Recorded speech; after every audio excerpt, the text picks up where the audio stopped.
Scan to unlock Sovi and ace your tests.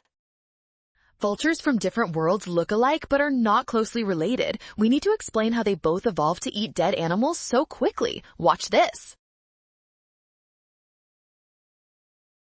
First, we must notice the prompt says these birds are not closely related. That means they did not inherit their carry-on eating traits from a single shared ancestor. Let's go. Since they live in different places but have similar traits, they must have faced similar environmental challenges. This process is called convergent evolution, where separate lineages develop very similar useful features.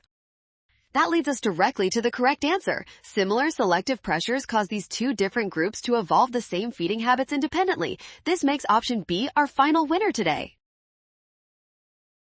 Well done! Scan the code. You can learn better with Sovi. Avoid the rush by watching signs. Trust the given facts and check your steps carefully.